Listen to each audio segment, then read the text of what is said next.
giving those people agency and allowing people who live in a bubble who largely, and I say this with all respect because I could have been one of those people too, but like when we're force-fed information, especially by, mass media and government, I don't want to digress into a whole different thing, but a lot of people, they just trust, well, we're going to war. We're bringing democracy to the Middle East.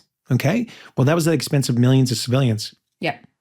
Millions. Think about that. Try and wrap your head around that. That's horrible. And so many American kids and adults, people had families.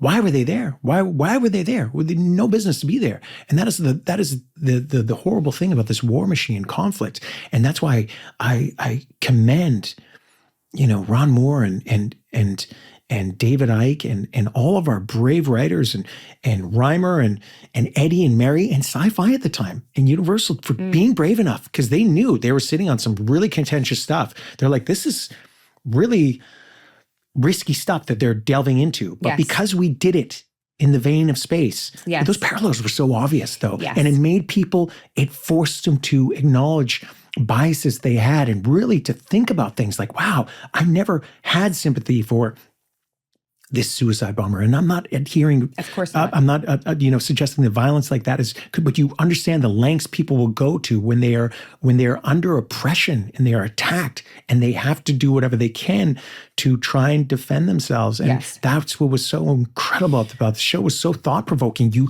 couldn't help but have sympathy for both sides. And there weren't just two sides. There were so many sides, which is the truth of today too. Of course. They're constantly trying to put us in one camp or the other. People are so much more colored and diverse than that. No, it's not a black and white issue. It's not black and white. And it is insulting. And you sit there and you look at conflict. You can look at conflicts going on in the world. You talk about being a parent. I would die for my kids. Exactly. And I would kill for my kids. Absolutely. If I had to. Yeah. And so if once you understand that in yourself, you have to understand that in other people. Yeah. And that show became, God, there's so many fans of that show. Part of the reason why we're both here in Vancouver, I mean, granted you live here, but is because Mike Flanagan is such a huge fan of Battlestar Galactica. The reason I got Dollhouse with Joss Whedon was because he was a massive fan of Battlestar. He wouldn't stop talking about it. He's like, Ron Moore is a genius. Joss had nothing but reverence for everyone on the show and the show. That's how I got that job. Yeah.